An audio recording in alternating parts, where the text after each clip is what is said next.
ওরে পুত্র বলে আব্বু তোমার চুল পেকেছে। পারবেন গাইতে? আর কন্যা বলে আব্বু তোমার চুল পেকেছে।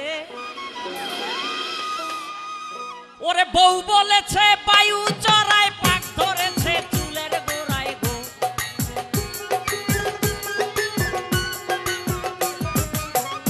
ঘরের বউ বলেছে বায়ু চড়ায় পাক ধরেছে চুলের গোড়ায় গো। আমার বউ বোঝে না চুলে আমার কি হয়েছে। আমি বলি মরণ চিঠি আমার এসেছে।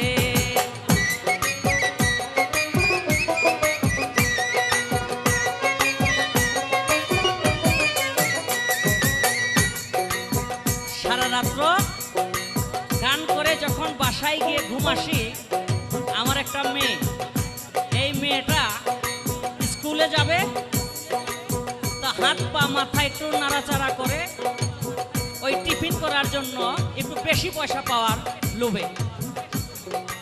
তো একদিন এরকম মাথা নাড়াচাড়া করতেছে, তা আমার কয় আব্বু তোমার এই চুল থাটা কেন? আমি কই মা চুল পাকছে। কয় পাকে কেন? আমি কই এটা হলো মরণের চিঠি। কয় চিঠি কে দিছে? আমি কই আল্লাহ দিছে। কয় বুঝলা কেমনে? আমি কই মারে কোরআন হাদিসের ভিতরে এগুলো আছে। আল্লাহ পাক সিগন্যাল দেয় যখন মরণের সময় হয়, তার আগে সিগন্যাল দিতে দিতে আল্লাহ পাক তাকে সতর্ক করে। আমি মেয়েরে বুঝাই, আর মেয়ের মা আবার পাশের ঘরে বৈশা বৈশা রান্না বান্না করে, একটু পর পরে একটা আওয়াজ করে হুম হুম। তা আমি কই মা ওই হু হু করে কে? কয় আম্মু। আমি এই তুমি হু হু করো কেন? কয় তোমার বুঝি মরণের লেগা চুল বাকছে না, তোমার দি বায়ু চড়া। বোঝে না।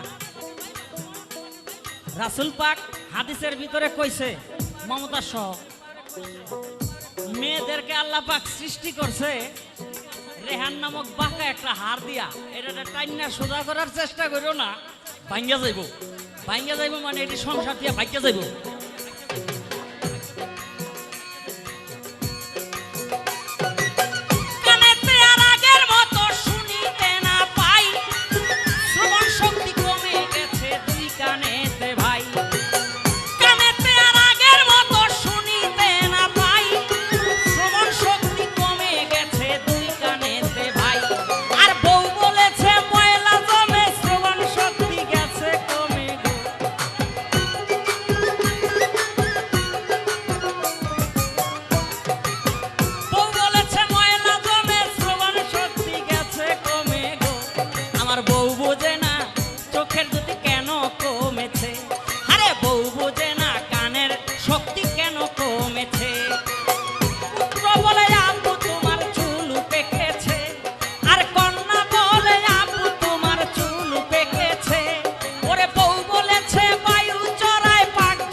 বলি মরণ চিঠি আমার এসেছে আর শাহ আলম কয় বৌল তোর কপাল পুড়েছে শাহ আলম কয় বৌল তোর